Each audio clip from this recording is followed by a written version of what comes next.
Blog Talk Radio.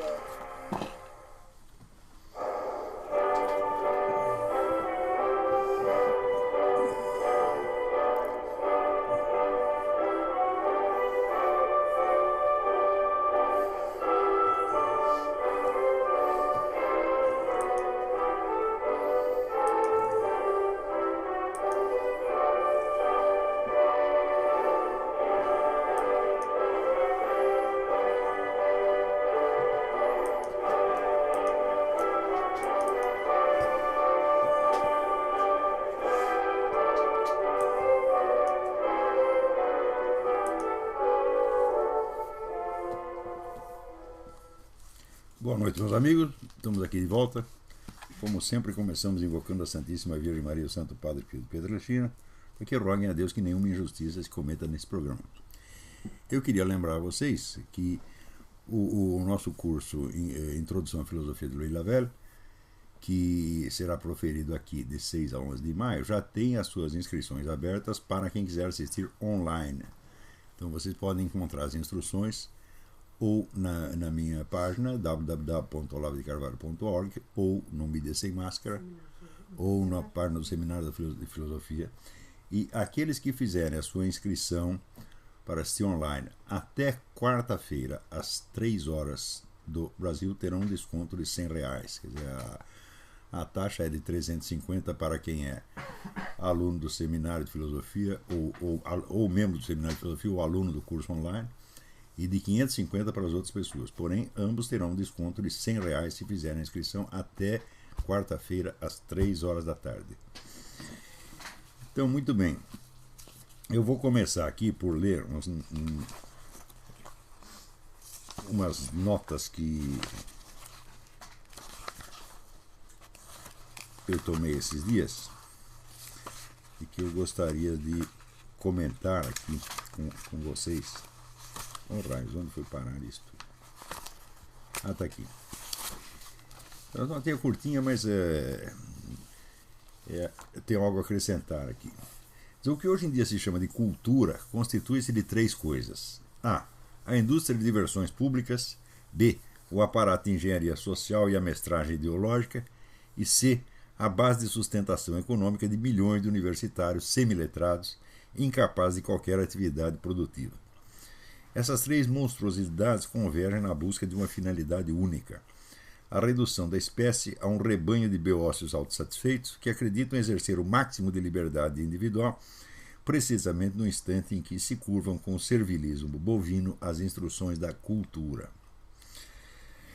A base material da existência desse fenômeno é a perfeita harmonia de interesses entre o grande capital e a mentalidade revolucionária. Isso aqui é da mais alta importância. Esta mentalidade revolucionária vive somente para a destruição e não poderia subsistir por um único dia sem ser absorvida e integrada na racionalidade capitalista que da boca para fora ela professa odiar. Bom, é sabido que todos os experimentos comunistas do mundo deram um prejuízo desgraçado. A própria União Soviética só subsistiu durante 60 anos graças à ajuda americana e, no fim, se realizou a profecia do Ludwig von Mises, de que numa economia totalmente planificada, onde não existe mercado, né, as coisas não têm preços. Não tendo preço, não é possível fazer cálculo de preço. Não é possível fazer cálculo de preço, não é possível fazer economia planejada, portanto não há socialismo algum. A hipótese de que uma equipe de gênios pudesse antecipadamente, né, prever ou inventar o preço de tudo, vamos dizer, desde aviões supersônicos até agulhas, né, é absolutamente inviável. Então, não tem cálculo de preço, a economia planejada é uma ficção. Resultado, hoje nós sabemos que todas as estatísticas econômicas da União Soviética eram totalmente inventadas. Não é que eles maquiavam para melhorar a coisa. Não, a estatística não existia. De maneira que a história da economia soviética ela é vamos dizer, continua sendo um mistério. O maior dos mistérios é como é que apareceram tantos milionários de repente, se não havia propriedade privada dos meios de produção. De repente aparece um bando de milionários. Eu só posso concluir que esses camaradas já eram milionários antes. Quer dizer, você tinha lá uma boa parte de economia privada, ilegal, mas que estava lá funcionando e que no fim era a base da economia soviética. Então, o socialismo como proposta econômica é uma coisa totalmente inviável. Os únicos socialismos, entre aspas, que dão certo são assim, países capitalistas altamente desenvolvidos que depois de ganhar um dinheiro maluco com o capitalismo liberal, decidem então criar lá uma previdência social, uma legislação, uma não sei o que, e chama isso de socialismo, como é o caso da Suécia. E que mesmo assim a Suécia já decidiu moderar com esse negócio de Estado paternal e privatizar um montão de coisa. Então, mas economia socialista, economia comunista é besteira, melhor não falar. Isso não existe, tá certo?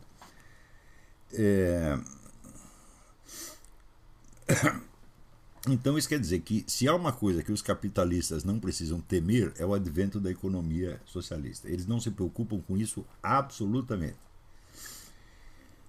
A economia capitalista, na medida mesma em que a sua eficiência prodigiosa faz dela uma atividade autônoma, apta a prescindir dos fundamentos éticos e religiosos que a possibilitaram de início, mas ciente, por outro lado, de que a estatização completa dos meios de produção é uma impossibilidade pura e simples, encontra na mitologia revolucionária uma substância ideológica pronta para ser industrializada e repassada às multidões sem o menor risco de que a coisa desemboque num comunismo.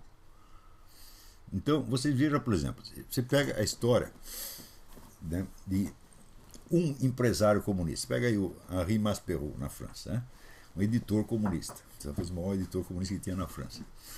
Né. Então ele ficou pregando o comunismo durante 60 anos. Ele conseguiu implantar o comunismo? Não, mas ele conseguiu ficar bilionário. Né? Esta é a carreira, né, de todos os propagandistas do comunismo no hemisfério ocidental. Eles não conseguem implantar o comunismo, nem mesmo quando oficialmente você diz agora é um regime comunista. Não, não é ainda é um capitalismo. Então, o número de comunistas que subiu na vida com a indústria, vamos dizer, dos símbolos revolucionários é uma coisa enorme, é uma parte integrante do capitalismo. A tal ponto que praticamente todas as grandes empresas decidiram absorver isso aí. Então, né, vender disco de música de protesto, vender figurinha do Che Guevara, fazer filme do Che Guevara, etc. Então, por exemplo, a indústria do filme revolucionário em Hollywood é 90% da produção de Hollywood é filme revolucionário. Com isso eles fazem a revolução? Não, mas eles ganham dinheiro maluco e sobem na vida. Eles são a classe dominante. As pessoas são, de fato, a classe dominante. Né? A inviabilidade econômica do... por outro lado, né, dentro da própria atmosfera capitalista, acaba por entrar, mas é uma mentalidade puramente pragmatista e materialista que rejeita as bases morais do capitalismo inicial, cristianismo, ética judaico-cristã, etc, etc, etc, e faz com que a própria mecânica do capitalismo se transforme num substitutivo da ética. Então a ética passa a ser puramente a eficiência prática. Isso aí passa a ser o critério supremo. Então o capitalismo se esvazia de todos os seus valores morais e absorve os valores e símbolos da revolução, né, que ele transforma, então, vamos dizer, numa mercadoria altamente consumível, que hoje constitui 80%, 90% da produção, entre aspas, cultural no mundo.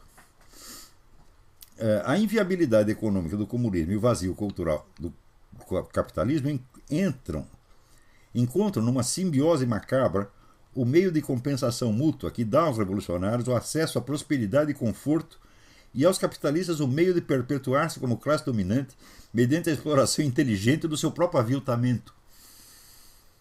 Quer dizer, capitalistas que ganham rios de dinheiro acusando os capitalistas de serem exploradores dos pobrezinhos, de serem assassinos, de serem perseguidores de gays, assassinos de mulheres, etc, etc. Eles ganham dinheiro com isto. Então, não, cada um entrou nessa combinação com aquilo que tinha. Quer dizer, o capitalismo tem os meios, né, mediante a administração racional, criar riqueza, prosperidade. E o pessoal comunista tem o quê? Tem o discurso ideológico, tem toda a mitologia, tá certo? Então, eles fizeram a simbiose. Vamos ganhar dinheiro com isso. Então, ganhando dinheiro a rodo.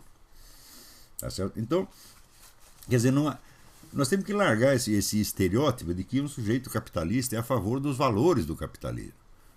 E de que, portanto, ele deve ser um inimigo do comunismo. Né? E as pessoas até acham alguma incoerência quando esses capitalistas protegem os comunistas. Falam, não tem incoerência nenhuma, coisa é evidente que é assim. Agora, tem pessoas que já perceberam que isso era assim 50 ou 60 anos atrás. E disseram, vamos fazer exatamente isso, e estão fazendo. Então, é o tal negócio. Eles não criam o comunismo, mas eles transformam o capitalismo no inferno. Neste processo, é evidente que a ideologia, o discurso comunista, ele perde toda a substancialidade própria. Ele é apenas mercadoria. Ele é apenas uma coisa para estimular a imaginação das multidões, para ser vendido e fazer dinheiro. Ele não tem mais nada a ver com a realidade, tá certo? E, portanto, ele não tem nada a ver com a transformação da economia de capitalista em socialista. Você pode procurar no mundo inteiro, em todo o falatório comunista hoje, você não encontra um projeto de como nós construímos o raio do socialismo. Eles hoje só falam de feminismo, de movimento gay, né, de terceiro-mundismo. É só essa, vamos dizer, essa rede de protestos diversificados e inconexos. Inconexos ao ponto da total incoerência, de você pregar, por exemplo, o feminismo e o islamismo ao mesmo tempo.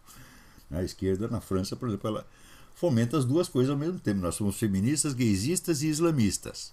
Mas é incoerente? Não importa, porque isso não tem nada a ver com um projeto de transformação prática da sociedade. A transformação já está sendo feita através, vamos dizer, da cultura mesma. É esta a transformação que vai acontecer, não é outra. Tá certo? Agora, dos vários elementos que entram aí, o islamismo é um pouco diferente dos outros. Por quê? Porque ele tem um projeto de transformação da sociedade, de implantação da Sharia. Então, vamos dizer, dos discursos ideológicos que circulam, o único que tem substância, que tem um poder de preensão sobre a realidade, é o do Islã. E esse pessoal, tanto os capitalistas quanto os esquerdistas ocidentais, acharam que eles podiam absorver o islamismo. Falaram, não, eles estão sendo absorvidos pelo islamismo. E estão sendo absorvidos não só em função destes fatores que eu estou dizendo aqui, mas, de fato, de um projeto de ocupação que foi posto em ação já décadas atrás e que consiste na coisa mais simples do mundo, comprar tudo. Por exemplo, se você pegar a mídia americana aqui, veja qual é o capital saudita que tem em todas as empresas de mídia, é uma monstruosidade. Mas a Fox News, que é tida como a TV conservadora, 19% das ações pertencem à Arábia Saudita. Isto quer dizer que os interesses sauditas são preservados, e daqui a pouco nós vamos ver mais detalhes sobre isso. Então, neste processo, esse processo que eu descrevi, ele em parte absorve aquilo que o filósofo italiano Augusto Del Noce chamou o suicídio da revolução. Quer dizer, a revolução, vendo que a sua proposta econômica era inviável, ela abdica ou adia essa proposta econômica e começa a se utilizar apenas, vamos dizer, do processo crítico negativo através dessas várias reivindicações gaysistas, feministas, racistas, etc, etc, etc. Ele se diversifica. Você tem inúmeros discursos revolucionários que só convergem num ponto. Eles são contra, aspas, o que está aí. Né? Eles não sabem direito o que está aí e não percebem que o que está aí são eles mesmos. Tá certo? Mas, em parte, isso também absorve a ideia da escola de Frankfurt, de que você não precisa ter uma proposta positiva, você não precisa ter um plano de ação efetivo, você deve se concentrar no trabalho do negativo, como chamava Hegel. Quer dizer, você critica e destrói, critica e destrói, critica e destrói, e a transformação ocorre automaticamente. Só que não é uma transformação controlável, você não sabe aonde as coisas vão dar. Se você pegasse algum esquerdista 30 ou 40 anos atrás, olha, vocês todos estão trabalhando para a ascensão do Islã, ele riria na sua cara, como riam na minha quando eu falava isso. No Brasil, falava, o que vem por aí é o Islã. Né? Eu me lembro até que num congresso de negritude que teve na Bahia, e que eu estava lá, né, eu disse para os caras, olha, o seu destino é o Islã, evidentemente. Eles não sabiam do que eu estava falando. Né? Ele está envolvido lá no candomblé, na Umbanda, etc. Aquele era o mundo deles. Eu falei, vocês, amanhã ou depois, vocês todos vão ser muçulmanos, porra. Já está acontecendo. Né? Então, por quê? Porque todas essas reivindicações e todos esses movimentos de protesto, eles são parcelares, eles visam apenas a interesses de grupos. E o efeito que isto tem, desencadeia sobre a sociedade total, não é controlável. Então, por exemplo,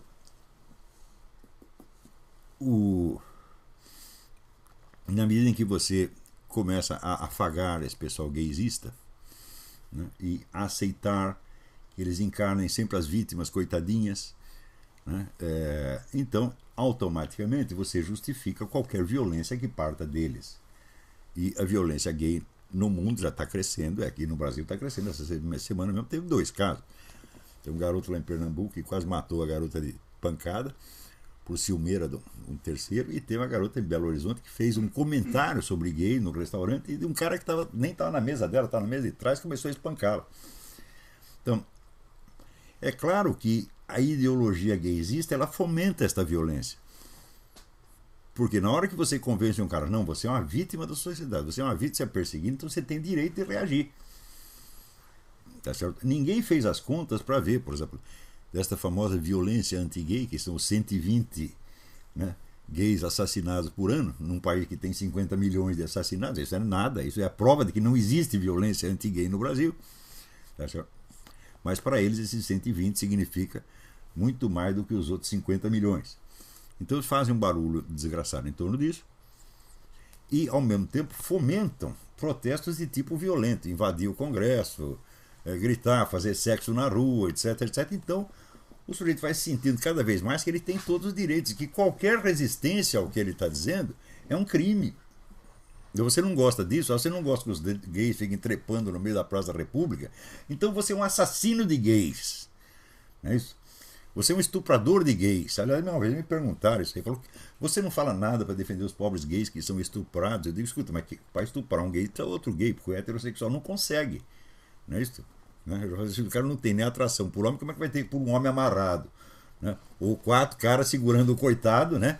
E aqui o heterossexual, né, excitadíssimo. Então, não é possível uma coisa dessa. Em segundo, os estupros que acontecem nas cadeias, 100% são estupros homossexuais. Disso aí ninguém fala. Quando você for ver, a violência anti-gay é eminentemente gay. É um problema interno da comunidade. Tá certo? Agora, eles querem dizer o seguinte, quem faz isso são heterossexuais, sobretudo heterossexuais cristãos. O cara lê a Bíblia e sai dali decidido a estuprar um gay. Né? Então, você começa com esse discurso, o neguinho sente, bom, eu sou uma vítima perseguida, eu tenho o direito de me defender, né? Então eu posso me defender. Por exemplo, esta moça aqui, ela falou qualquer coisa, ela é uma assassina de gay, desce o porrete da mulher. Né? Então, esse discurso gay é um discurso que automaticamente induz à violência. Agora, eles acham que é a Bíblia que induz à violência. Você vai lá, fala os 10 mandamentos, você está induzindo as pessoas a matar gays. Agora, quando eles, né, criam na comunidade gay esse senso de perseguição, tá certo? E o direito de autodefesa contra essas mocinhas, né, eles estão induzindo a violência. E curioso, ninguém os acusa disso. Não é isso? Então, o que isto prova é o seguinte, na sociedade moderna, o grupo que for o mais intransigente, o mais intolerante, o mais agressivo, ganha. Por quê? Porque o discurso da revolução ele se diluiu. Não há mais um discurso coerente como tinha no tempo do velho marxismo-leninismo. Então, não há mais uma estrutura lógica do discurso revolucionário. O que há é apenas a ênfase emocional. Então, se é uma competição de ênfase emocional, quem tiver mais emocionado ganha. Quem gritar mais ganha. E daí não interessa mais a prova racional, não interessa a discussão. Veja, o que é uma discussão hoje? Você vê, quando foi eleito esse Marco Feliciano para a comissão, foi designado para a Comissão de Justiça, Comissão de Direitos Humanos, perdão, o Vladimir Safatli escreveu na Folha o seguinte, a presença dele lá é para impedir o debate. Você já viu isso? Só pode ter debate se todos concordam. Se entra um que discorda, acabou o debate. E o Vladimir Safatli escreve isso com toda sinceridade. Ele acha isso mesmo. Você vê o ponto já de demência que esses caras chegaram, onde não tem mais possibilidade de diálogo. Tá certo? Então, se a prova racional não significa nada, você também não pode apelar à justiça, porque o juiz também está com essa mentalidade. Então, só existe um meio de defesa. É a intransigência e intolerância do grupo. Então, os grupos têm que se defender sem fazer a mais mínima concessão. Está entendendo? Não negociar e começar a partir para a exigência. Nós exigimos isto. É a única maneira que tem. Né? Então, bom, é evidente que no processo, ambos, economia capitalista e ideologia socialista, sofrem transformações. O primeiro tende cada vez mais à concentração da riqueza, transmutando-se num sistema de oligopólios, de onde estão excluídos, por princípio, os capitalistas de velho estilo, sobretudo os menores, incapazes de adaptar-se às sutilezas da nova política. Porque aí você tem uma simbiose também entre os grandes capitalistas e o Estado. Né? E quem não é capaz de entrar na jogada, cai fora e é destruído no meio do caminho. Então esse processo de concentração do capital é a coisa mais óbvia que tem, sobretudo nas empresas de mídia, que hoje estão na mão aqui nos Estados Unidos são 6 grupos que mandam em tudo. E os 6 grupos pensam igualzinho e dizem a mesma coisa. Né? E o socialismo abandona cada vez mais a ambição da economia estatizada e se diversifica em protestos de ordem moral e psicológica, feminino, gaysismo, abortismo, etc., que por sua natureza mesma só podem ser atendidos no quadro de uma vigorosa economia capitalista. Então, onde você vai ter dinheiro para você sustentar esse bando de gaysista, né, de africanista, de feminista, de abortista, etc., precisa muito dinheiro, isso custa muito dinheiro, isso só é possível na economia capitalista. Então, isso quer dizer que o protesto socialista, o protesto esquerdista, tá certo? Ele fomenta a economia capitalista e vice-versa. Então nós já estamos num outro quadro. Quer dizer, a famosa síntese dos dois sistemas já aconteceu, embora ideologicamente ainda haja grupos distintos. E o pessoal que defende os valores e símbolos tradicionais judaico-cristãos, que originaram e possibilitaram o capitalismo, esses são completamente marginalizados por ambos os lados. São marginalizados pelos capitalistas e marginalizados pelos esquerdistas. Então, não tem mais lugar para eles na sociedade. Acontece que essa é a maioria da população. Então, você tem uma situação onde a minoria discriminou a maioria. A maioria não tem mais direito a voz e voto. Não tem aqui, como não tem no Brasil, como não tem em parte alguma. Você vê o que acontece na França. Na França, os muçulmanos se reúnem para fazer a sua prece na sexta-feira e eles paralisam o trânsito em dezenas de ruas. Na França, como é um Estado laico, qualquer manifestação pública de religião na rua é proibido. Mas os muçulmanos têm o privilégio. Então, a polícia recebe a instrução de violar a lei e não interferir na cerimônia muçulmana. E com isso o muçulmano vai ocupando espaço. Qual seria a reação normal dos cristãos? Falar, se eles não cumprem a lei, nós também não vamos cumprir, nós vamos fazer aqui a procissão, a missa, e se a polícia vier, nós jogamos pedra nela. É o único jeito. Né? Então, é evidente que o pessoal que ainda está ligado a valores tradicionais é a maioria, tá certo? Mas, justamente por ser a maioria, ela não tem aquela concentração histérica na autovitimização que uma minoria facilmente adquire. É assim que as minorias acabam dominando todo o panorama. Não é isso? Vou ler aqui um outro negócio para vocês, que é um artigo que eu enviei já ao Diário do Comércio, deve sair nos próximos dias, mas vamos lê-lo já aqui. Chama-se Profecias do Diabo. Uma vida repleta de ocupações não tem permitido dar às minhas ideias a exposição escrita, toda arrumadinha que algumas delas merecem. Espalho-as de maneira fragmentária e anárquica, em artigos, aulas, conferências, programas de rádio, na vaga esperança de que, após a minha morte, alguma alma caridosa junte as peças e as monte em equipamentos mais utilizáveis pelo grande público. Uma dessas ideias, é a do poder imanente dos significados embutidos nos símbolos históricos. Ela diz resumidamente o seguinte: A história é feita das livres escolhas e decisões humanas. Mas, quando os homens se deixam guiar por ideias e símbolos cujo integral significado lhes escapa no momento, esse significado invisível acaba por se manifestar à plena luz do dia sob a forma de fatalidades históricas incontroláveis. Mesmo depois do fato consumado, existe ainda alguma dificuldade em perceber que já estavam enunciadas na formulação originária. Essa dificuldade emana do hábito moderno do pensamento metonímico, que concebe as propostas de ação tão somente por uma parte das suas qualidades autoproclamadas, sem sondar o sentido substantivo da ação planejada e, portanto, sem atinar com suas consequências inevitáveis. Eu vou dar um exemplo agora, por exemplo, para a gente ver esse negócio gaysista. Os pessoal dizem, não, nós estamos fazendo isso para defender os direitos dos gays. Direitos que não existem ainda, mas que eles proclamam que já estão sendo violados. Como que um direito inexistente pode ser violado é uma coisa que me escapa, mas esse ilogismo faz parte da estratégia psicológica. Muito bem. Acontece que se você aceita o casamento gay, você demoliu instantaneamente todo o direito de família. Se algum gay está pensando nisso, ele está com clara consciência nisso? Não, nenhum gaysista está com consciência clara disso. Mas quem bolou o negócio, quem bolou a estratégia, sabia perfeitamente. Quer dizer, você faz um plano do qual você proclama uma parte dos objetivos.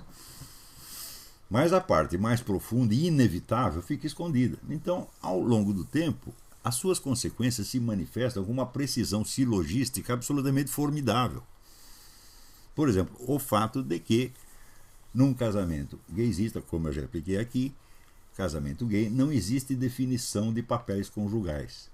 Se não existe definição de papéis conjugais, então qualquer relação humana com função sexual indefinida ou não declarada passa a ser casamento.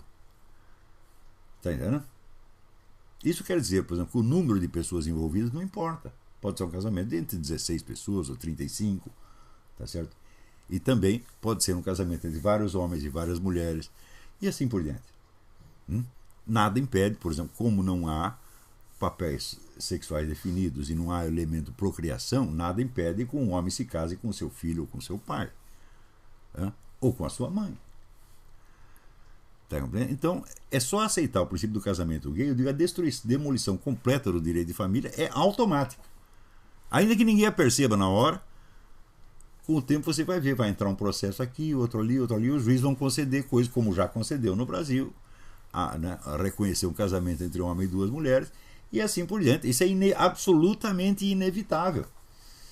Quando você demole o direito de família, você demoliu praticamente, vamos dizer, a espinha dorsal da sociedade. Isso não vai poder ficar assim, daí vem o quê? Vem o Islã para botar ordem no negócio, porra. Essa que é a consequência.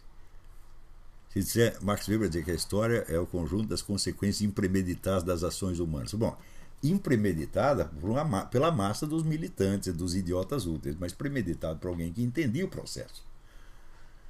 Isso que eu estou dizendo para você é algo que esses estrategistas desses movimentos entendem perfeitamente. Eu até entendo depois deles, né? Porque eu não vou ficar gastando meu tempo para ficar pensando maldade para fazer com os seres humanos, mas eles pensam, né? E pensam muito bem pensado, né? Então, vamos continuar. Na história sacra e profética, esses desenvolvimentos anunciam-se previamente de maneira nítida.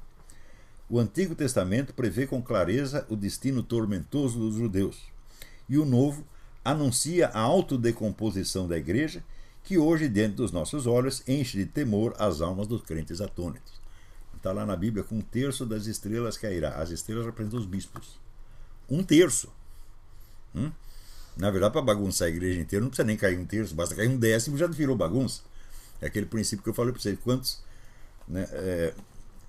escrivão corrupto você precisa ter numa delegacia para bagunçar a delegacia? Basta um. Isso já começa a sumir documento e tal, e o resto não funciona. Então, na igreja a profecia diz claramente: 1/3 vai cair, vai se vender para o outro lado. E não está acontecendo? Claro, está acontecendo diante dos nossos olhos. Então, não há diferença entre o teor explícito e completo da profecia e o que acontece. Na profecia de Fátima, Nossa Senhora disse, em tal data, assim, assim, assim, vai estourar uma nova guerra. Isso será anunciado com uma semana de antecedência por um fenômeno estranho no céu. Apareceu uma aurora boreal em Paris uma semana antes de estourar a Segunda Guerra. Daí veio a guerra exatamente como ela disse, e assim por diante. Na história profana, os símbolos vêm encobertos por densas camadas de confusão metonímica. A progressiva manifestação do seu significado simula, no quadro histórico maior, a evolução de uma neurose desde um trauma de infância longamente esquecido. Quer dizer, a premissa já está lá atrás, mas você esqueceu a premissa, mas nem por isso as consequências deixam de se desenrolar, porque você vai agir não conforme aquilo que você está pensando no momento, mas conforme a premissa assumida lá para trás. Assim como Hegel falava de uma astúcia da razão que conduzia os homens sem que eles o percebessem, pode-se perfeitamente falar de uma astúcia do inconsciente, em que os símbolos carregados de esperança guiam a humanidade em direção a catástrofes e sofrimentos. Por quê? Esses símbolos da proposição são conhecidos pela esperança que eles manifestam, não pela sua mecânica, pela mecânica real do seu funcionamento. E quando tudo dá errado, desemboca em catástrofe, muitas pessoas podem dizer, nós fomos traídos. Eu digo, você não foi traído. O que está se desenrolando diante dos seus olhos é a consequência inevitável das premissas que você já assumiu. Portanto, não houve traição alguma, houve uma coerência extraordinária.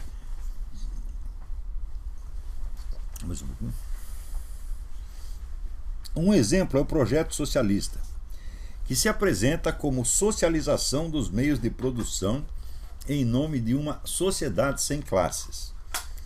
Por trás desses slogans, o socialismo é substantivamente a unificação do poder político com o poder econômico, dissolvendo uma das principais garantias da liberdade na sociedade capitalista e anunciando a formação de uma superclasse governante onipotente e praticamente indestrutível.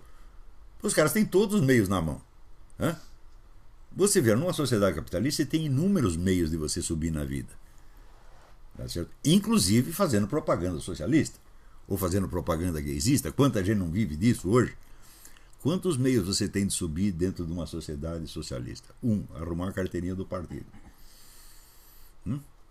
Isso no Brasil, inclusive, já está sendo adotado. Esses meios subsidiários, eles só valem quando são abençoados pelo partido. A profecia embutida não é discernível somente na formulação das teorias e propostas. Quer dizer, discernível, uma vez que você diagnosticou, você precisa raspar a linguagem metonímica para encontrar do que estão falando mesmo. Preste bem atenção, então não é um ideal magnífico que deu errado. O ideal não era magnífico, o ideal já era feio desde o início. Mas é que você o expressou metonimicamente. Você expressou por algumas qualidades que você pretendia realizar por meio daquilo, sem você descrever qual era a sucessão real das ações que você ia empreender para fazer aquilo. Não é uma questão de fins e meios. O fim maligno já está definido no início junto com o fim benigno. Quando aí você pega o fim benigno e passa a designar o projeto inteiro só por aquela parte. Então isso é norma geral, meu filho. Você, por exemplo, pega o negócio do abortismo. Nós queremos os direitos reprodutivos. Eu digo, sim, você quer os seus direitos reprodutivos, mas para isso você vai ter que matar pessoas. Mas você não pode dizer que é matar pessoas, você tem que continuar raciocinando metonimicamente. Não é isso? Então, qual é a prova que você tem de que um feto não é uma pessoa humana? Você diz, bom, você não pode provar que um feto já é uma pessoa humana, você também não pode provar que não. Então, no caso de dúvida, tá certo? Você está arriscando a vida de alguém que pode ser um ser humano. Isso é inevitável. E o projeto abortista implica a decisão de correr esse risco. Não, nós vamos matar antes de saber se é humano ou não.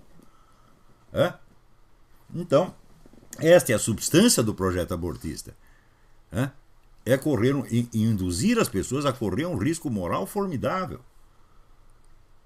Então, esta é a substância, mas metonimicamente nós olhamos apenas para os direitos reprodutivos das mulheres, o direito que a mulher tem sobre o seu próprio corpo. É, obviamente, uma metonímia, né? Na figura e linguagem. Então, na hora que você treina as pessoas para discutir em torno de figuras de linguagem, né, é claro que a discussão nunca vai dar nada, só vai criar mais confusão. Por quê? Porque o objeto da discussão está ausente. Você está discutindo uma coisa, mas você proíbe que a coisa entre na sala. Fala, nós vamos discutir somente aqui as suas qualidades verbais. Você mesma sai para lá. Tá certo? É claro que isto produz loucura. Esses dias saiu um artigo do David Kupelian no WorldNet dele, falando da epidemia de loucura que está tendo nos Estados Unidos. Quer dizer, o número de casos de demência, suicídio, etc., nos últimos 5 anos, graças ao Obama. Né? O que cria isto? Quer dizer, a atmosfera geral de mentira, de falsidade, de hipocrisia deixa as pessoas completamente desorientadas, elas não sabem mais o que é verdade e o que é erro. E entram em estado de desespero. Né? Então, eu até botei lá no artigo, sugeri, seu Kupelian, por favor, leia o livro Snapping. Snapping é esse barulho aqui, não tem tradução em português, né? É um livro que foi publicado nos anos 80. A autora se chama-se Flo Conway e Jim Siegelman. E o título inteiro é Snapping, America's Epidemic of Sudden Personality Changes. A epidemia americana de súbitas mutações de personalidade. E ela estuda pessoas que entraram em seitas tipo Rajneesh, Moon, etc., e se submeteram a exercícios e práticas psíquicas destrutivas que mudaram a sua personalidade até o ponto que elas mesmas não se reconheciam mais. E eles chamaram esse quadro psicose informática. Eu digo, muito bem, isto que nos anos 70, 80 você observava dentro dessa esfera de seitas, isso passou a ser aplicado sobre a sociedade inteira através da mídia e do sistema educacional. Se você ler o livro do Pascal Bernardin, Maquiavel Pedagógico, que tem a tradução brasileira, tá certo? Você verá que todas as técnicas pedagógicas utilizadas uniformemente no mundo inteiro por imposição da ONU são técnicas de manipulação psicológica, não são técnicas pedagógicas de maneira alguma, são técnicas de induzir mudanças comportamentais sem que a própria vítima perceba. Isso é exatamente o que se usava nessas seitas. Então, o snapping agora é curioso, porque o Kupelian, que não leu esse livro, ele não mencionou o livro, ele diz que agora tem uma epidemia de snapping nos Estados Unidos. É quase o mesmo título do livro que ele não leu. Quer dizer, aquilo que acontecia nos anos 70, 60, 70, 80, por uma pequena parte da população, onde você via a inteligência das pessoas, como que ia laceando, até ceder completamente. Eu vi uma entrevista de uma moça francesa na televisão que ela estava tão atônita, ela dizia, não, eu não quero mais saber a verdade a respeito do que tinha acontecido, eu não quero a verdade da minha vida mais, não precisa mais. Eu já tinha chegado na última desistência. Né? Também eu vi um documentário, depois ele sumiu, onde um sujeito da seita Rajneesh, ele colocou os seus pés dentro de uma tina com cimento, esperou o cimento endurecer e pediu que o jogassem na piscina. E eu vi, né, no Brasil havia um engenheiro de origem indiana que uma secretária dele desapareceu, ele começou a investigar, né? Uma vez ele viu a secretária no meio da rua com um bando de jovens gritando, cantando, etc. Ele quis saber o que era e descobriu que era a tal da seita Love Family, ou Meninos de Deus. E ele ficou curioso, começou a estudar esse negócio e juntou lá uma documentação na casa dele, que uma vez fui eu e um promotor público para ver aquilo, e então aparecia o chefe da seita, que chama David não sei das quantas, explicando que os pais têm que fazer suruba com os seus bebês a partir dos 4 anos de idade. E era assim, e a coisa, inclusive, contada pela filha do fundador, ela ficou revoltada com o pai, contou tudo. Tá?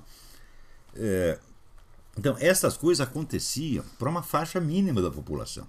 Mas aquilo foi apenas balão de ensaio. Hoje, essas técnicas, a imposição dessa monstruosidade é geral.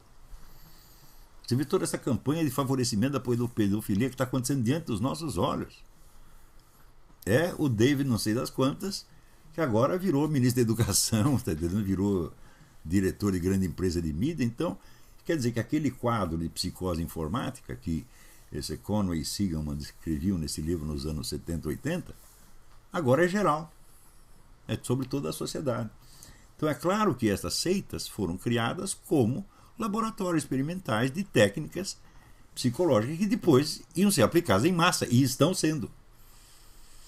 Quando eu me referi a isso no livro Jardim das Aflições, que é um livro de 96, eu dizia, olha, o estudo dessas técnicas é a coisa mais importante para você entender o que vai acontecer nas próximas décadas. Passada uma década apenas, aparece o livro do Pascal Bernardin, Maquiavel Pedagogo, mostrando que tudo aquilo, todas aquelas técnicas que foram criadas para a dominação psíquica, para destruir a psique das pessoas, do quadro fechado das seitas, já estava sendo utilizado universalmente por imposição da ONU. Agora, você veja, as pessoas que querem se opor a essas coisas na base de um discurso moral ou de um discurso anti-esquerdista, meu Deus, elas estão 50 anos atrasadas. Não se trata mais disso, já é outra coisa, muito pior. Você está entendendo?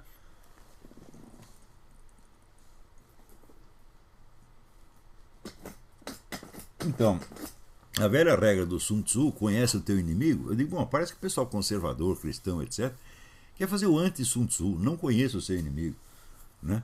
Dê tiro no escuro. É o que eles estão fazendo. Todo o pessoal está fazendo isso. Todo o pessoal evangélico, católico, só dá tiro no escuro. Não sabe o que estão fazendo. Porque não tem um jeito, só tem dois jeitos de saber. Ou Deus revela a coisa para você, ou você vai ter que estudar. Ou as duas coisas. Não é isso? Mesmo quando dá revelação, alguma coisa você vai ter que estudar. Não é isso? E o pessoal não tem nenhuma coisa nem outra. Deus não me informou de nada e eu estou com preguiça de estudar, não vou querer saber. Né? Então, continuando aqui. A profecia embutida não é discernível somente na formulação das teorias e propostas, mas também nos símbolos que as condensam para a imaginação popular. De algum modo, a letra do hino da Internacional Comunista, composta em 1871 por Eugène Pottier e posta em música em 1888 por Pierre de Gaiter, a qual até hoje fascina a mente das multidões militantes com a imagem da bela sociedade igualitária, já contém na sua primeira estrofe o anúncio da debacle apocalíptica que veio a constituir a história do comunismo. Veja que coisa. O sujeito, então, que em 1888 lê-se com atenção, né, com capacidade interpretativa, com instrumentos de análise crítica, a primeira estrofe da Internacional, já entenderia imediatamente isso, vai dar merda. Vamos lá. Mesmo depois da queda da União Soviética, no entanto, essa profecia continua tão mal compreendida que muitos ainda tentam realizá-la por meios novos, mais inventivos e mais desnorteantes, enganando-se a si mesmos com uma feroz devoção ainda mais intensa e louca do que aquela que guiou os pioneiros da ditadura soviética. Ao conclamar ao grande empreendimento da Revolução Socialista os danados da terra e os condenados da fome, les damnés de la terre, les forçats de la femme, o poema já insinua que quem os convoca à ação é, hegelianamente, a razão, a deusa inspiradora de 1789. No entanto, de onde vem a voz dessa divindade? La raison tonne en son cratère. A razão faz-se ouvir como o ronco temível de um trovão que, paradoxalmente, não vem dos céus, mas das profundezas de uma cratera. Ela é aí concebida, com toda evidência, não como um ideal superior que acena aos homens desde uma altura divina, mas como uma força ctônica, subterrânea, infernal. Há uma lógica dentro dela, mas é a lógica da astúcia demoníaca, aquela mesma com que Satanás surpreende o poeta no inferno de Dante. Forse tu non pensavi que io logico fosse. Não imaginavas que eu também fosse lógico. A inevitabilidade interna do processo, que inspira e dirige a ação das massas, acaba indo de fato numa direção imprevista e catastrófica, mas nem por isso menos encadeada com rigor implacável a uma premissa obscura e mal compreendida. Nem mesmo a geração de comunistas que foi levada ao desespero e até ao suicídio pela revelação dos crimes soviéticos em 1956, chegou a atinar retroativamente com a lógica trágica imanente ao ideal socialista. Todos explicaram o desastre como fruto acidental de traições e desvios, sem notar que com isso desmentiu no ato a sua própria teoria da necessidade histórica, na qual o acaso e os caprichos individuais contam para muito pouco ou para quase nada. Quer dizer, foi um espetáculo realmente assim, tragicômico. Você vê milhares de marxistas que certamente acreditam numa necessidade histórica impessoal, jogando tudo nas costas de indivíduos. Foi fulano, foi fulano, foi fulano. E como que fulano pode ter tanto poder assim sobre um processo histórico que somente as massas constroem, meu Deus do céu? Né? O verso seguinte é ainda mais eloquente. C'est l'éruption de la fin. É a erupção do fim. O fim emerge do ventre de um vulcão. Fim do quê? O verso não diz. A recepção metonímica aceita sem exame que é o fim das injustiças. Mas, com toda evidência, a expressão o fim, desacompanhada de um genitivo explícito, anuncia somente morte e destruição. E as palavras que vêm em seguida ressoam com um tom ainda mais sinistro. Du passé faisons table rase. Façamos tábua rasa do passado.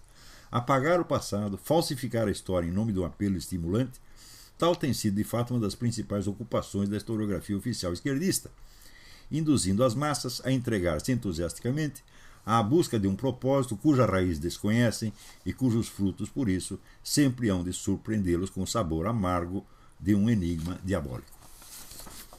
Quer dizer, essa é a lógica diabólica, né? Ela é sempre lógica, mas não no sentido em que você a entendeu, e sim num sentido mais profundo e mais rigoroso, mais encadeado ainda.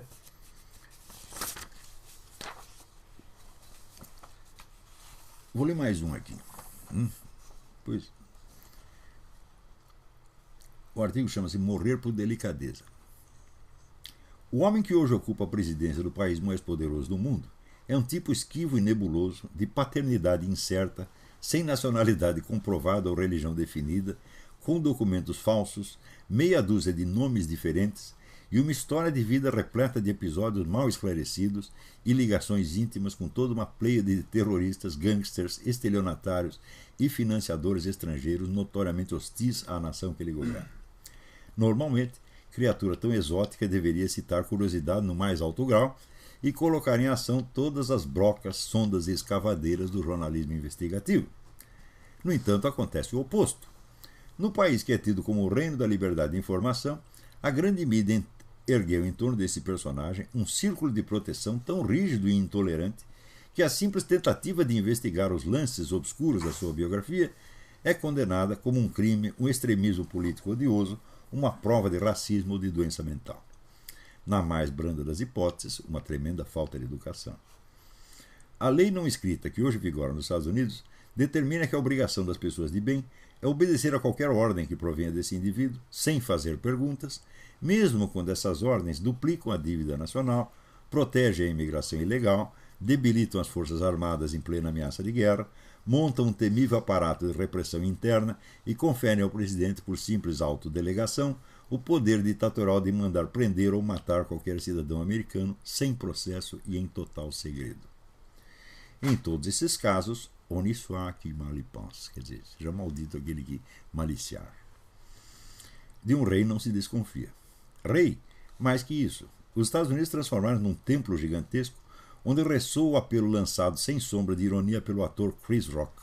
Palmas para nosso Senhor e Salvador Barack Obama.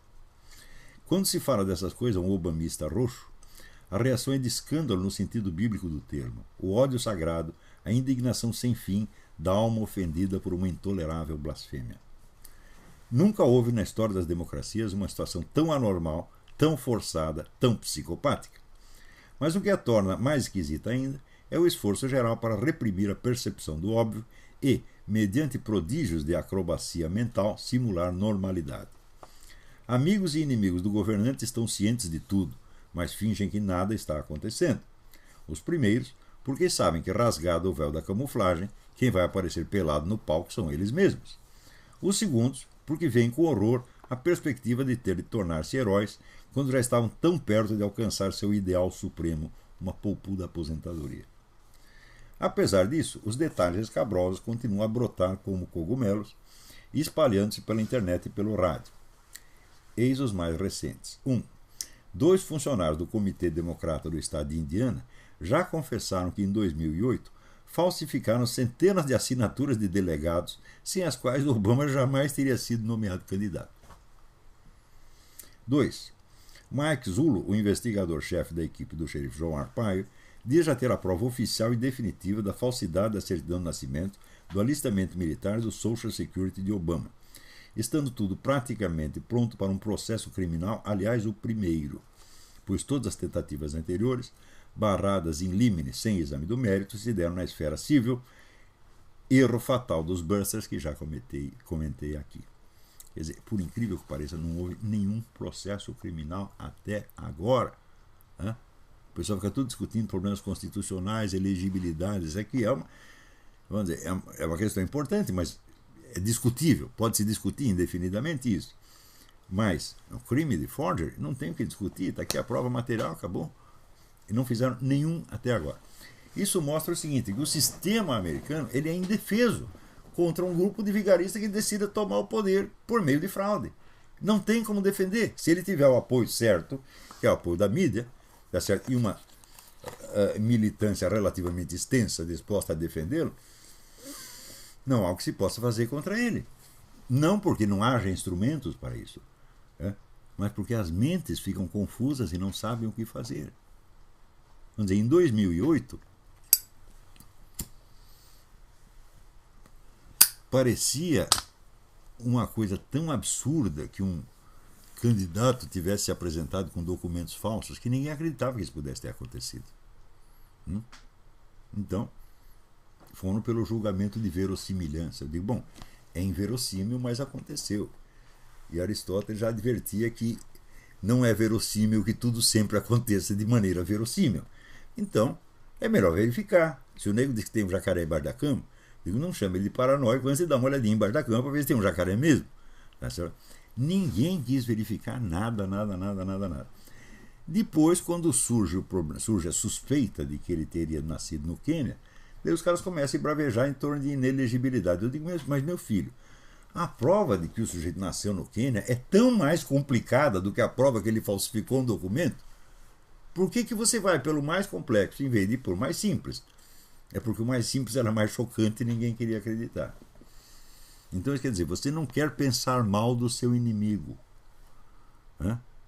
Porque ele só pensa mal, você está tramando a sua morte dia e noite. Tá certo? E você não quer nem suspeitar de que ele é um falsário. Então, isso é uma espécie de psicose informática. As pessoas, vamos dizer, pessoas de inteligência normal não hesitariam 5 minutos antes de dizer, vamos investigar esta coisa, porra. Esse cara é aí candidato. Se ele é um farsante, ele cometeu um crime desse, a gente acaba com a carreira dele já e nunca mais se preocupa com isso. Para que esperar o cara se eleger 2 vezes e fazer toda esta desgraça que ele fez, para depois você ficar esperneando em tribunais cíveis, tentando provar que o cara é inelegível, pô. Quando todo o processo é rejeitado em limite, dizendo, o seguinte, você não tem standing, não sei como chama isso, não tem legitimidade, porque você não foi candidato, ou você não é desse estado, qualquer coisa, você pega qualquer coisa e o juiz não precisa nem ler o processo.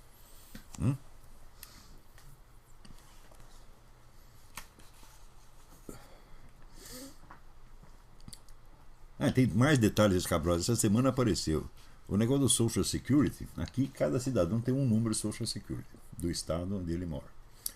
O Obama tem um Social Security do estado de Connecticut, ele não morou nem por um único dia.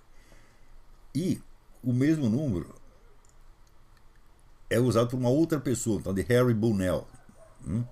Então, quer dizer, o Social Security é falso. Mas não termina aí. Tem 5 parentes do Obama que usam o mesmo nome, o mesmo número de Social Security. Quer dizer, precisa mais para dizer que tem um crime de forgery, de falsidade documental? Não precisa mais, já está mais do que provado. Mas o pior de tudo não é nada disso.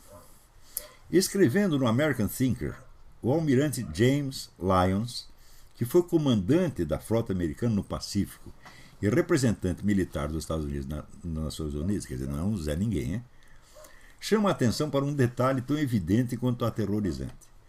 Barack Hussein Obama gastou milhões de dólares com advogados para bloquear o acesso a seus documentos. Mas, com toda certeza, aquilo que para o eleitorado americano continua um mistério impenetrável não é mistério nenhum para o serviço secreto da Rússia. Provavelmente também o da China e de Cuba. Quer dizer, o Barack Obama esconde isso da população aqui, mas como é que ele vai esconder da KGB, FSB ou FSB, como queira chamar? É praticamente impossível que a KGB, hoje FSB, não tenha monitorado de perto a carreira de Barack Obama desde que ele começou a se notabilizar como discípulo ativíssimo de Saul Alinsky, revolucionário profissional. Quer dizer, está aparecendo uma baita liderança aí no meio universitário. Você acha que a KGB fica indiferente a isso? Não vai monitorar o cara, não vai saber a história inteira dele? É claro que a história inteira do Barack Obama está nos arquivos da KGB. E mais ainda depois que sua candidatura foi imposta ao Partido Democrata por exigência da elite internacional em 2008, meses antes de que ele pudesse desencadear a Operação Sumiço no Registro Civil. Quer dizer, quando o Partido Democrata nomeou o Barack Obama candidato, os documentos dele estavam todos à disposição. Foi depois que ele começou a Operação Sumiço. Contratou advogado, some com a minha certidão, some com o meu registro escolar, some com a minha ficha médica, some com meus passaportes, some com tudo. Custou 2 milhões de dólares essa operação. E foi progressivo. Portanto, naquele momento em que o grupo Bilderberg impõe a candidatura Obama, você veja, esse cara para ser imposto como candidato a presidente dos Estados Unidos pelo grupo Bilderberg. Não é se ele era um desconhecido, ele deixou de ser imediatamente. Você acha que a KGB não foi investigar a vida do cara? Num momento em que todos os documentos ainda estavam abertos. Ora porra!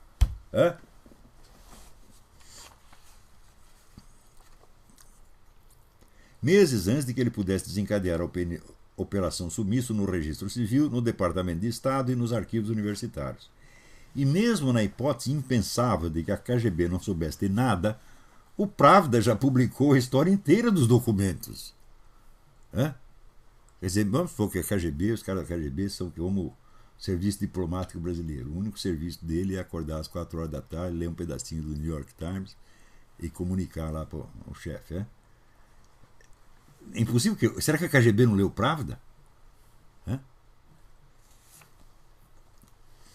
O Pravda já publicou a história inteira dos documentos e o advogado Orly Tace deu mais detalhes ainda dias atrás no programa de Viktor Topaler, conhecido como o Rush Limbaugh da Rússia, que tem 50 milhões de telespectadores. Ou seja, no mínimo tem 50 milhões de russos, sem contar os leitores do Pravda, que já sabem tudo a respeito da história dos documentos do Obama. Mas na KGB ninguém leu nada disso, ninguém assiste televisão, ninguém lê jornal, ninguém está sabendo de nada, Em plena iminência de guerra com dois aliados da Rússia, os Estados Unidos têm na Casa Branca o mais vulnerável e chantageável dos presidentes. Aquilo mesmo que o defende contra seus compatriotas, entrega-o inerme nas mãos de potências estrangeiras virtualmente hostis. Por sua mera presença, o homem é um risco para a segurança nacional. Mas falar disso é considerado o suprassumo da impolidez e pouquíssimos ousam cometê-lo. Nunca as regras do mais frívolo bom tom se sobrepuseram tão ostensivamente ao instinto de sobrevivência, ameaçando transformar o destino da nação americana numa realização literal da profecia de Rimbaud. Par délicatesse, já perdi uma vida. Por delicadeza, perdi minha vida. Então, vocês se lembram daquela entrevista que houve? O Obama estava conversando com um diplomata russo e esqueceram o microfone ligado e aparecia ele dizendo: não, espera, que depois da minha reeleição eu vou ter mais margem de manobra. Ele era prometendo alguma coisa. Por que tem que prometer? Por que ele tem que se ajoelhar diante do rei da Arábia Saudita? Agora, falando de Arábia Saudita, aconteceu o seguinte, que quando houve a bomba em Boston, o primeiro neguinho que foi preso foi um árabe saudita. E esse árabe saudita, então, foi mantido num hospital onde estava sendo interrogado. Daí anunciaram que ele ia ser deportado. Quer dizer, não interrogou o cara nem durante 24 horas, já vão deportá-lo e ele fica livre da justiça americana, ele volta para a sua casa, tá certo? Em plena liberdade.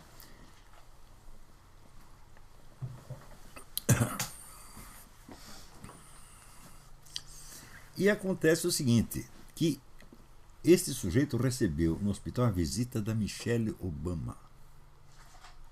O que ela foi fazer lá? Quer dizer, como é que tem um suspeito de terrorismo e vai a primeira dama do país fazer uma visita de cortesia ao cara. Mais ainda, no dia seguinte da bomba, o Obama mandou chamar um embaixador da Arábia Saudita.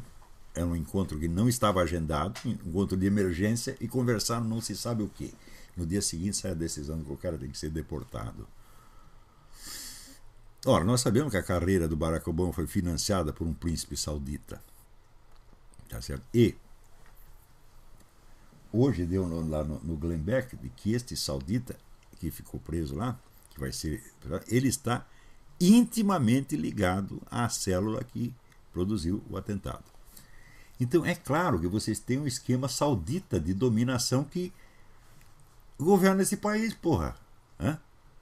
Através do seu presidente da República, que é um office boy deles. Quer dizer, agora, se você disser, ele é o presidente da Manchúria, tem aquele filme que os inimigos criam o presidente, falam, mas é claro que é. Hã? Agora, isso não é mais teoria da conspiração, não é mais conjectura, não é fantasia. O sujeito está dizendo aqui, olha, tem escrito na testa, eu sou office boy da Arábia Saudita, porra. Hã? Não é estranho, porque a Arábia Saudita está comprando tudo aqui para comprar o Barack Obama, não é mais caro do que a Fox News, é? Então você pode comprar 19% das Fox News, pode comprar 300% do Barack Obama e ainda sobra algum dinheiro, né? Então é esta a situação. Pior ainda, é você ver aqui as negociações para a criação de uma moeda mundial já estão avançadas e provavelmente não vai passar deste ano. Começou com o BRICS, Brasil, Índia, Rússia, China. Vamos nos livrar do dólar, fazer uma moeda paralela aqui. Daí o próprio Fundo Monetário Internacional gostou da ideia, falou, vamos fazer uma moeda mundial. Ao fizer a moeda mundial, acaba o dólar do dia para a noite. Quer dizer, o sujeito protege os terroristas, né? Trabalha para a Arábia Saudita. Não é isso? Mais ainda, a Arábia Saudita, esta operação não é só saudita. Deu no World Net Daily hoje, né? Quem planejou esses ataques foi o próprio chefe da polícia iraniana, né? Ele há tempos mandou fazer um estudo aqui sobre essas manifestações esportivas que juntavam bastante gente. Por que ele estava fazendo esse estudo? Porque na mesma época saía na revista do Al-Qaeda o apelo a que os caras soltassem bombas nessas manifestações. E mais ainda, saiu um manual de como construir as bombas com panela de pressão, publicado pela revista da Al-Qaeda. Portanto, há alguma conexão aí de Arábia Saudita e Irã. E todo mundo sabe que a Arábia Saudita é o maior financiador de movimento terrorista no mundo. E ao mesmo tempo se faz de amiga dos Estados Unidos. E o presidente dos Estados Unidos vai lá e se prosterna perante o rei da Arábia Saudita, né? Então é claro que isto aí é um sistema de ocupação islâmica que vem por várias vias. Vem por cima, através desses meios diplomáticos, dessa compra geral de consciências e a penetração econômica. Vem por baixo, através da imigração e desta política de imposição progressiva, de ocupação de espaço progressiva, né? Após que você deixa atemorizada a própria população local, e com a colaboração de quem? Da grande mídia, ou seja, do grande capital, que é o principal canal por onde vem esse processo de intimidação ideológica, de que você reagir a gays, a feministas ou a muçulmanos é fascismo. Por quê? Porque nós somos aqui um Estado laico. Então, o Estado laico é um instrumento islâmico, evidentemente. Você esvazia ideologicamente a sua cultura, tá certo? Adota o próprio pragmatismo capitalista como se fosse a única regra de conduta viável, o que de cara já produz revolta e ódio nas pessoas. As pessoas ficam odiando o capitalismo com justa razão, não é isso? Então,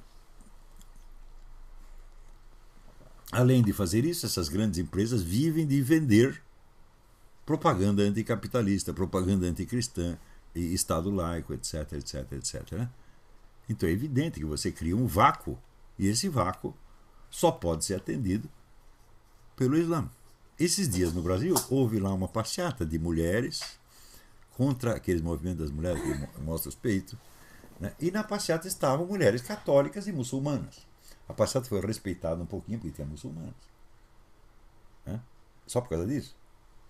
Mesmo assim não foi noticiado na grande mídia.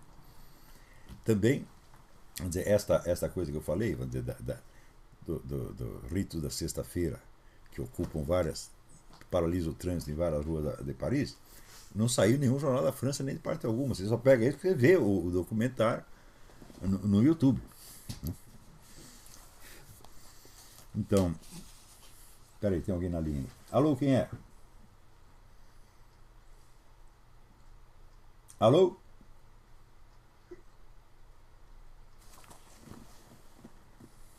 Alô? Fale mais alto. Alô? Nossa, essa ligação tá horrorosa. Fale mais alto, tente mais uma vez, fale mais alto. Nada, desliga. Hã? Alô, quem mais? Tá aí na linha. Armando Tavares do Rio. Quem é? Fale mais alto. Armando Tavares do Rio. Armando Tavares, tudo bem? Tudo bem. Eu queria agradecer ao senhor por esse livro que o senhor me indicou. Tempos atrás, indicou a todos, aliás. O menino que vigia, o rapaz que viu Jesus. Ah, The Boy Who Met Jesus, é. Esse livro é extraordinário, extraordinário. Isso é para mudar uma vida. Muito bom. Mudou a minha, pode ter certeza. Eu queria agradecer por isso. E o que eu queria perguntar ao senhor é o seguinte: existe condições de acontecer aqui no Brasil, por exemplo, que aconteceu em Ruanda? Olha, condição existe. O que só não existe é necessidade. No Brasil você vai fazer um genocídio contra quem? Você não tem resistência, né? Em ginecologia existe o fenômeno do ímen complacente. Agora o Brasil é o país do cu complacente. Entra tudo, né? Então, o pessoal já fica com medo e adere, né? Você não viu o que aconteceu no Congresso Nacional, que entrou lá meia dúzia de índios, então suas excelências, com a sua bravura em comum, já saíram correndo. Os índios não estão fazendo nada, estão só dançando. Né? Mas os caras já preventivamente já deram no pé. Isso é o Brasil hoje, pô. Eles vão fazer um genocídio contra quem? Né? Não há a menor necessidade de fazer. Quer dizer, a piroca cósmica já entrou, já está saindo pela boca, né? E ninguém está nem reclamando. Então, é um fenômeno estranho.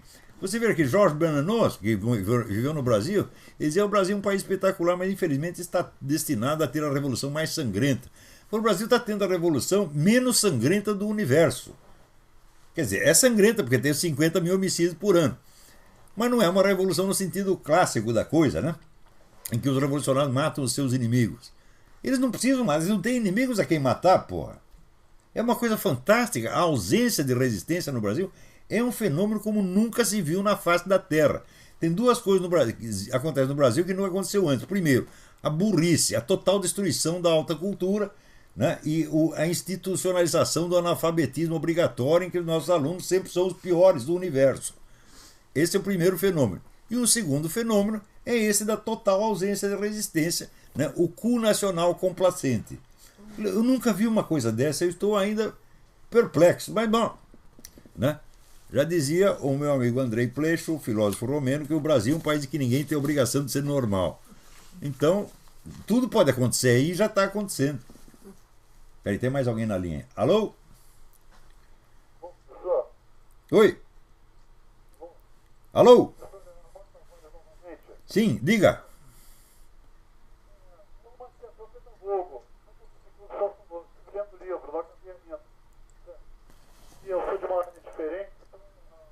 Fale mais alto, a sua ligação está assim, sobe e desce.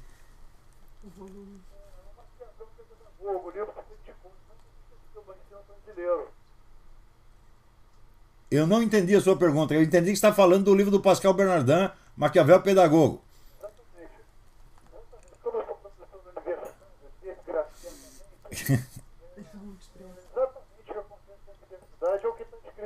Ele está, aqui, o Armando Tavares está depondo, falou, eu sou professor universitário, eu vejo o que acontece na universidade, é exatamente o que o Pascal Bernardin escreve no Maquiavel Pedagogo.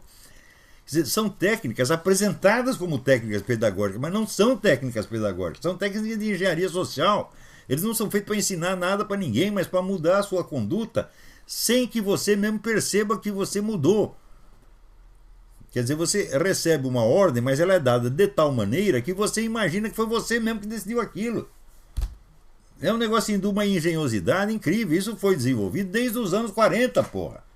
Os caras ficaram 30, 40 anos estudando isso antes de colocar, antes de testar. Eles começaram a testar nas seitas na década de 70. E começaram a adotar em escala mundial na década de 80 e 90. Agora, aí você vê como o pessoal conservador, cristão, etc., está atrasado. Eles não estudam nada disso, porra. Né? E quando eu comecei a falar disso no Brasil, a pessoa dizia que era louco. Ah, isso é teoria da conspiração. Ô, longe, você teoria da conspiração, vai tomar seu cu, porra. Ela tem tempo a perder com ignorante, porra. Eu estou falando uma coisa porque eu estudei. Agora, no Brasil, a ignorância dá ao indivíduo um senso de autoridade intelectual que é uma coisa incrível, porra. Quanto mais burro, mais certeza ele tem, né? E mais cheio de si ele fala. É que nem o Pedro, meu filho, tem um amiguinho que diz: eu sou burro com muito orgulho. Né? Puta que pariu. Né? Sabe como terminou o cara? Fuzilado porque estava vendendo droga. É assim que terminou, o burro com muito orgulho.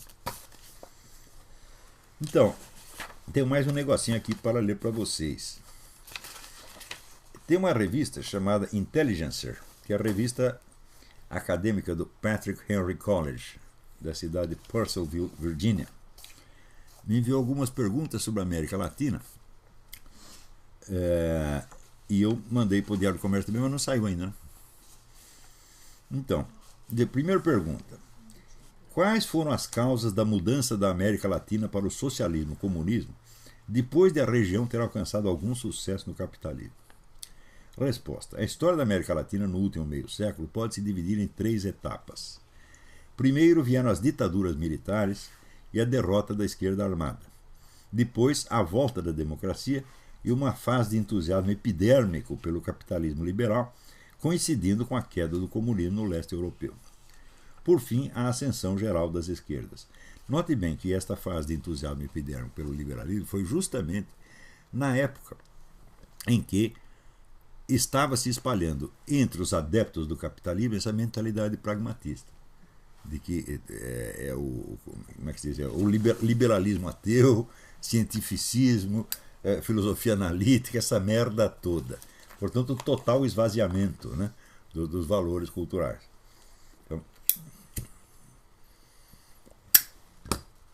Então, quer dizer, o capitalismo estava crescendo economicamente ao mesmo tempo que estava se esvaziando do seu vigor cultural. Né? Por fim, a ascensão geral das esquerdas. É evidente que a terceira etapa foi preparada durante a segunda, quando a opinião pública parecia imaginar que o comunismo estava morto e enterrado para sempre, mas na verdade apenas se fazia de morto para assaltar o coveiro. O que aconteceu foi que, na época, a direita não entendeu de maneira alguma o processo de transformação interna do movimento comunista. Os militares haviam se concentrado no combate à esquerda armada, sem fazer praticamente nada contra o comunismo no campo ideológico e cultural, que precisamente na época da maior repressão ia sendo discretamente dominado pelos esquerdistas. Na quase totalidade dos países da América Latina, esses dominavam o aparato cultural e jornalístico justamente no instante em que a queda da União Soviética lançava entre eles um estado de confusão ideológica muito propício a uma revisão estratégica profunda, que veio a acontecer com rapidez extraordinária, sem que a direita, então embriagada de ilusão triunfalista, nem sequer o percebesse. Essa revisão foi composta de 2 itens. Primeiro, reforma organizacional dos partidos comunistas, que abandonaram a antiga linha vertical de comando para adotar uma organização mais flexível em redes e propiciar a articulação estratégica entre todas as facções da esquerda, passando por cima de antigas dissensões ideológicas. Não há mais dissensão ideológica na esquerda, não há mais discussão ideológica, a gente aceita tudo, qualquer coisa. Né? O sujeito chega aqui, olha, eu inventei aqui o espiritismo socialista, manda vir. Né? Eu aqui sou assim, o socialismo vegetariano, manda vir. Né? Eu sou aqui do socialismo onanista universal, Pode entrar, todo mundo é bem-vindo. Se é com merda na cabeça, tu é bem-vindo. Né? 2. Mudança radical no discurso ideológico, que em vez da transformação estrutural da economia, passou a enfatizar toda a sorte de interesses grupais antagônicos ao sistema, ao qual já não se declarava guerra abertamente, mas se combatia desde 1000 lados ao mesmo tempo, lançando na sociedade uma confusão dos diabos. Essas transformações refletem aquilo que Augusto Del Noce chamou, um tanto ironicamente, de suicídio da revolução.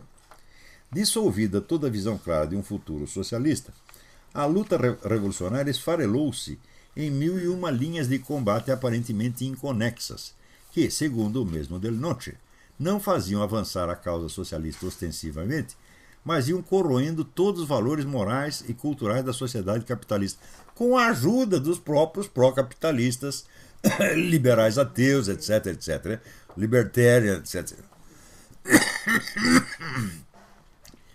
Sociedade capitalista que assim assumia feições cada vez mais malignas e odiosas. As novas gerações de adeptos do capitalismo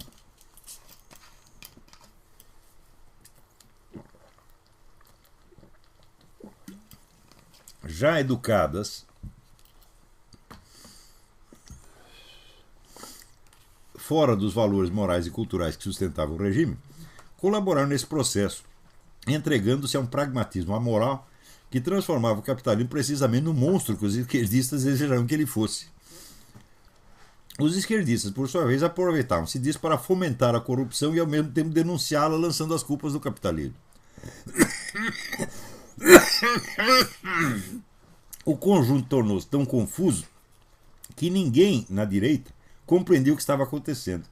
Atônitos e paralisados, políticos conservadores e liberais, no sentido latino-americano do termo, foram cedendo a um avanço ideológico cujo perfil comunista de conjunto lhes escapava por completo. Ou seja, o movimento comunista estava crescendo extraordinariamente, na mesma hora que os caras diziam que não existia mais. E se você dizer, existia, está crescendo, os caras achavam, não, você está contra nós. Foi assim que a facção, que no começo dos anos 90 parecia quase extinta, veio a se tornar a dominadora quase absoluta do continente. Segunda pergunta, o presidente Chávez foi amplamente responsável por essa mudança? É a ideia que o pessoal tem aqui, hein? Resposta, não, de maneira alguma. Chávez foi apenas o espantalho usado pela esquerda para distrair os observadores norte-americanos, que concentravam nele as suas atenções, enquanto empreendimentos de muito maior envergadura, dirigidos desde o Brasil, isto é, desde o Foro São Paulo, iam consolidando a posição das esquerdas no continente. O governo e a mídia dos Estados Unidos entraram num tal estado de alienação que chegaram a acreditar que havia na América Latina duas esquerdas, uma totalitária e ameaçadora, representada por Hugo Chávez, outra democrática e pró-americana, personificada por Lula. Mas Lula foi o fundador e por 12 anos o dirigente máximo do Foro de São Paulo. Mais realista foi a visão das FARC, Força Armada Revolucionária da Colômbia, que logo enxergaram na fundação dessa entidade a salvação e o futuro do movimento comunista. Chávez só se tornou membro do Foro quando essa entidade já tinha 5 anos de existência e seus planos estratégicos para o domínio continental já estavam em plena execução. Nunca houve entre Chávez e o Foro, ou entre Chávez e Lula, a mais mínima divergência. O próprio Lula, em 2 discursos que chegaram a ser reproduzidos no site oficial da Presidência da República Brasileira, reconheceu que o Foro tinha elevado e mantido Hugo Chávez no poder. Chávez foi sempre um instrumento dócil do Foro, encarregado de condensar em si os temores internacionais, acobertando as operações de conjunto do Foro no restante do continente. Então, aí é a pergunta, o que a morte do Chávez muda? Muda quantitativamente, quer dizer, o apoio diminui, mas continua substancialmente a mesma coisa. Peraí, tem mais alguém na linha? Alô? Alô, quem é? Meu nome é Vitor, eu sou daqui de Florianópolis. Vitor, Florianópolis, tudo bem? Tudo. Professor, o que o senhor tem a dizer sobre os cursos de filosofia da nova fronte? Aquilo me cheira a nova era, senhor. Eu tenho uma séria dúvida quanto a isso. Olha, eu estou fora do Brasil há 8 anos. E a última vez que eu tive notícia da Nova Acrópole foi 10 anos antes disso. Eu não sei o que dizer, mas em princípio... Em princípio, eu não confio em nenhum curso de filosofia no Brasil. Se eu confiasse, eu não ia inventar o meu próprio curso, porra. Né? Assim, logo vou assinar o seminário também. Porque você vê, o que é um curso de filosofia, o que se faz no curso de filosofia, você vê pelos resultados, pelos frutos. Né? Então deve começar a aparecer livros, teses, etc, etc. E por essa produção você analisa o que, você avalia o que está sendo feito lá. Então, por exemplo, você pegar o curso que tinha mais prestígio, que é o curso da USP, eu digo, olha, a produção filosófica da USP não justifica que aquilo exista. Né? Porque, olha, saíram 2 ou 3 livrinhos interessantes. Né? Por na década de 50 saiu o livro do Lívio Teixeira, Ensaio sobre a Moral de Descartes. Foi o melhor livro que a USP produziu. Isso foi na década de 50 do século passado. Eu digo, quando que fizeram um treco melhor que o Lívio Teixeira nos 63 anos que se seguiram? Nunca. Então fecha essa merda, porra. É? Então, agora, você imagina os outros, então. Havia em Minas Gerais um pessoal que fazia uma revista filosófica interessante chamada Síntese, dirigido por um padre chamado Marcelo Perini, né? O qual chegou a fazer uma tese interessante sobre Eric Weil. Eric Weil é um filósofo que tem uma obra muito pequena, mas é muito importante. Não é um filósofo criador, mas o Eric Weil foi... Eu não conheço um melhor leitor de livros de filosofia do que o Eric Weil. Ele entende profundamente os filósofos e os expõe de uma maneira fantástica. E o Marcelo Perini fez uma tese sobre o Eric Weil. Estava uma coisa muito bem feita, né? Colaborava ali na revista o padre Lima Vaz, que é uma pessoa que não merece confiança, mas cuja competência filosófica eu jamais pude negar. Tá certo? Mas isso aí já acabou, faz tempo. Houve a Presença Filosófica, que era a revista feita lá pelo padre Lá dos Anjos, que também já acabou. Quando o padre Lá dos Anjos morreu, pegaram toda a obra dele, jogaram na privada, puxaram a descarga, né? E pronto, acabou. Então você não vê nenhum esforço sincero, verdadeiro, para criar uma atmosfera boa de discussão filosófica no Brasil. Né? Antigamente tinha a Associação Brasileira de Filósofos Católicos. Cadê? Eles produziram congressos maravilhosos, em que ia gente de mais alta categoria de vários países. Cadê? Acabou, você foi para Las Picas. Né? Então, eu acho que não sobrou mais nada. Acabou-se tudo, como disse. Então, vamos ver aqui. Você vê que coisa. O Obama disse que não ia ter mais visitas populares à Casa Branca para economizar dinheiro. E na mesma semana mandou 500 milhões para os palestinos. Quanto tempo ele levaria para gastar 500 milhões com as visitas? 500 milhões dá para você sustentar as visitas durante anos. Além disso, as visitas você ganha dinheiro, porque você vende lá umas lembrancinhas, umas coisas assim. Né? As visitas não custavam nada. Quer dizer, a coisa é obviamente falsa. Né? Também, o repórter da Fox chegou lá para o xerife João Arpaio e falou: olha, nós não somos autorizados a noticiar nada sobre o negócio dos documentos do Obama. Nós não podemos abrir a boca. E esta semana apareceu no Glenn Beck a história de que o Obama está ameaçando com 20 anos de prisão qualquer funcionário federal que abra a boca para a mídia. Ele disse: mas como é que ele vai fazer isso? Fala, ele não vai fazer legalmente. Ele fez um decreto que lhe permite fazer isto. O Obama decretou que ele pode mandar prender ou matar qualquer cidadão americano sem processo e em segredo total. Então, se ele quiser sumir com o Glenn Beck evapora, fala, puf, desaparece, nunca mais se ouve falar e ninguém sabe onde está. É assim, o cara decretou. Ele não usou isso ainda. Acho que não usou, né? Não sei, mas ele pode fazer isso. Principalmente funcionário federal, que já está ali à disposição dele. Né? O cara vai trabalhar e nunca mais volta para casa, porra. E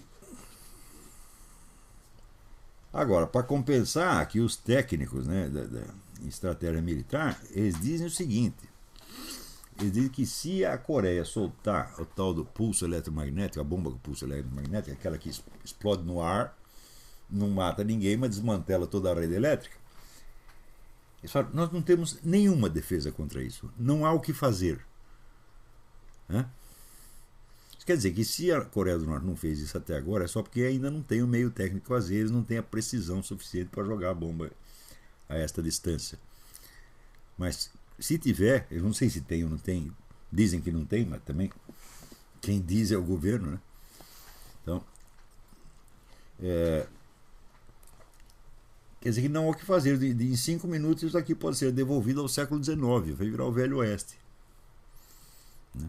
Ainda bem que o projeto de controle de armas não passou no Senado. Foi a maior derrota que o Obama sofreu desde o início. Ele ficou perplexo, ele não acreditava que isso tinha acontecido. Mas falhou esse esquema. Claro que ele vai tentar por outras vias, por medida provisória, etc, etc. Vai continuar tentando, mas no Senado ele perdeu.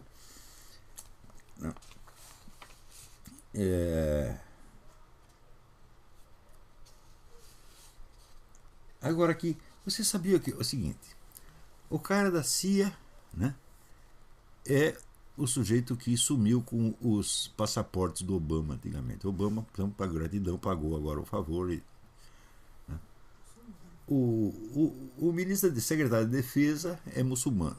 Né. E o John Kerry, a filha dele é casada com um iraniano que está muito próximo do governo do Irã. E o Obama foi financiado pela Arábia Saudita. O que mais você espera? O que falta para você tirar a conclusão do silogismo? Não é que aí entrou a síndrome do piu-piu, você está entendendo? Os caras dizem, acho que eu vi um gatinho, será que eu vi um gatinho? E não tira conclusão nenhuma. Esta impossibilidade de concluir é um dos traços mais marcantes da psicose informática, tal como descrita pela Flo Conway e Jim Siegel no livro Snapping. É um livro que eu li com enorme interesse, né, nos anos 80, porque eu conheci um bando de gente que estava metendo. Eu tinha um problema com uma seita que tentou acabar com a minha carreira. Né, e eu fiz uma vingança maligna, botei a Polícia Federal atrás delas, invadiram a sede, os caras foram presos. A vingança é doce. Né? E tanto que até hoje os caras, se me vêem na rua, eles saem correndo. É o demônio! E por causa desse negócio eu comecei a estudar essas coisas, comprei um monte de livros sobre isso, me inscrevi na Associação Internacional de Estudos Culticos. Né? E até hoje ainda leio um pouquinho, eu leio com moderação, porque esse é um assunto tão fecal que, né, queria escrever um livro sobre isso, eu não consegui escrever o livro. Chegou uma hora assim que era pensar nisso e vomitar. Né? Esse negócio, cara, fazendo suruba com os garotos de 4 anos, porra, na própria família, o pai comendo filho de 4 anos e achando isso lindo, né? Então, mas você vê que este sintoma, esta inconclusividade, esta espécie de frouxidão da inteligência, que você dá a premissa, aqui a premissa número 1, aqui a premissa número 2, qual é a consequência? Não sei. Isto é característico da psicose informática. Só que naquele tempo era pessoal. Aliás, eu quero pedir um favor para vocês. Vocês estão aí no Brasil. Nos anos 70, houve um cidadão que era um inglês, que ele era o presidente da Ford Mundial. Ele foi para o Brasil e estava no hotel e o quarto dele foi invadido por um grupo de menininhas do Love Family, menininhas de 12, 13, 14 anos, peladinhas, que o levaram para não sei onde. E o cara desapareceu. Isso saiu noticiado nos jornais da época, especialmente no Jornal da Tarde, que era a edição vespertina do Estadão. Não sei se o Jornal da Tarde ainda existe. Se algum de vocês que mora em São Paulo fizer a amabilidade de ir para mim até o arquivo do Estadão e procurar esta notícia e mandar para mim, eu ficarei enormemente grato. Mais ou menos que ano? Foi na década de 70, eu não consigo lembrar. Eu acho que eu fui trabalhar lá no... Eu estava trabalhando no Jornal da Tarde quando isso aconteceu. Eu não redigia a notícia, eu estava na parte da política, isso aí foi a parte de polícia, era outro cara que fazia, mas eu li o negócio. Né? E depois, até hoje eu não sei que raio de coisa deu a investigação, se o cara apareceu, se ficou sumido para sempre. Eu sei que a coisa foi abafada. Não, veja, não foi abafada porque alguém do Love Family chegasse no jornal e mandasse o cara calar a boca. Não houve propina, não houve intimidação, não houve nada. Houve a natural repugnância do cérebro humano de falar daquilo que ele não está entendendo absolutamente. A coisa é muito esquisita, então É que nem uma cunaína, né? Dá uma preguiça. E você não quer mais pensar naquilo. E é assim que o mal vence, porque você tem preguiça de pensar neles, tá? Porque ele é muito esquisito, ele é muito disforme, né? Ele embrulha o seu estômago, né? É assim. Então, por mais repugnante que seja esta coisa, né? Eu digo, bom, eu não consegui escrever o livro que eu queria, mas eu não parei de falar desta porra, tá entendendo? Então, se alguém puder fazer isso, tem milhares de pessoas que me ouvem, uma delas pode ter esta caridade, né? E eu preciso dessa informação. Você vai lá e mande, faz um PDF, manda para olavo@olavodecarvalho.org. Agradeço desde já. Então, muito bem, eu acho que por aqui já acabou. Aqui tem um painel das Nações Unidas dizendo que Jesus era um homossexual. Tá vendo? Vocês ainda ficam resistindo, porra. Tem que. Né? Não é dando que se recebe. Então, isso tem que começar a dar, porra. Vocês entendem? Pessoas desumanas, vocês são assassinos de homossexuais, porra. Agora, aqui também aconteceu o seguinte: tem um velhinho Amish. Que Tem gente que não sabe o que é Amish. Amish é uma seita protestante antiga. Os caras não fazem nada, eles só ficam rezando o dia inteiro, né? Eles não usam armas, não fazem mal a ninguém. Eles são conhecidos porque eles fazem umas comidinhas maravilhosas, né? E uns enfeitinhos de casa, umas coisas assim. E tinha um velhinho Amish, de uns 120 anos, que ele foi preso porque ele comprou uma tesoura num estado e estava atravessando a tesoura com a fronteira. Estava atravessando a fronteira com a tesoura. Ele foi preso por causa disso. Sabe por quê? Porque houve um crime que fizeram contra um homossexual, tal de Matthew Shepard, nos anos 70, 80, e o cara foi morto a tesouradas. Então, daí baixaram uma lei, né? E tá lá o velhinho Amish, comprando tesouras, que era para a filha dele cortar as rendinhas e tal. O velho foi preso por causa disso, como se fosse um criminoso. Quer dizer, aqui, nos Estados Unidos, os caras estão regulamentando tudo, qualquer coisa que você vai fazer, tem um regulamento de 1000 páginas. Absolutamente tudo, né? Se você tenta, então, comprar uma casa, meu filho, é tanto papel, que tudo está assim. Agora, a ONU também, na mesma semana que declara que Jesus era homossexual, ela classificou a oposição ao aborto na lista dos crimes de tortura. Né? Sou contra o aborto. Torturador, assassino de mulheres e gays e negros e judeus, etc, etc, etc. É foda, viu? Bom, então, eu acho que... também tem outra coisa. Aqui tem um sujeito que tem uma clínica de aborto. E a clínica de aborto dele era especialista em fazer aborto depois das crianças nascerem. Deixar as crianças nascerem e matava. Em circunstâncias absolutamente hediondas, né? O cara está sendo julgado agora. O cidadão chama-se Gosnell, Gosnell. Procurem esse nome. A grande mídia não está dando uma linha a respeito. Só sai no Worldnet dele, no rádio, na internet. Então, a grande mídia... Escuta, a gente tem que acabar com essa coisa, porra. Né? Eu acho assim, que você comprar um exemplar da Folha de São Paulo é crime de tortura. Né? Tortura ao saco humano, tá entendendo? Então vocês parem de comprar essa coisa, não assinem esse AOL, né? Não compram o Estadão, não compram o Globo, não gastem dinheiro com essa porcaria. Tá? Vocês veem no rádio, na internet tem fontes muito melhores. Né? Então, agora também aconteceu uma coisa aqui que é o seguinte, eu não gosto de entrar nesse tipo de coisa. Eu não gosto de falar da conduta sexual de ninguém, mas acontece que o senhor Barack Obama, ele é o presidente da República, tem alguma satisfação a prestar. O Barack Obama, como todos os presidentes americanos, ele viaja para jogar golfe. Acontece que os presidentes viajam geralmente com seus companheiros de geração. É um velhinho lá de 60 anos que vai jogar golfe com outro velhinho de 60 anos. O Obama só viaja com garotos 30 ou 20 anos mais novos. Né?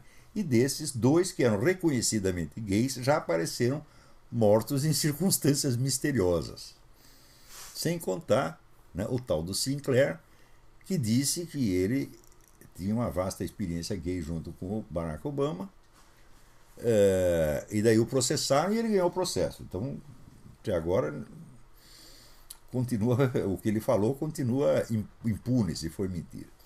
E apareceu o líder gay, né, de Chicago dizendo que ele e o prefeito lá de Chicago, agora esqueci o nome do cara, né, que eles ficavam lá na sauna gay, que eles denominavam aquilo de oral office, né? Tem tudo isso. Agora, bom, o cara dê para quem ele quiser. Mas e esses caras que estão aparecendo mortos? Que merda é essa, né? Será que foi violência heterossexual? Né? Tá muito esquisito isso aí, né? Mas aqui nos Estados Unidos está tudo esquisito, no Brasil também está mais esquisito ainda. E o mundo está se tornando cada vez mais incompreensível. Tá bom, então por hoje é só até o mês que vem. Muito obrigado.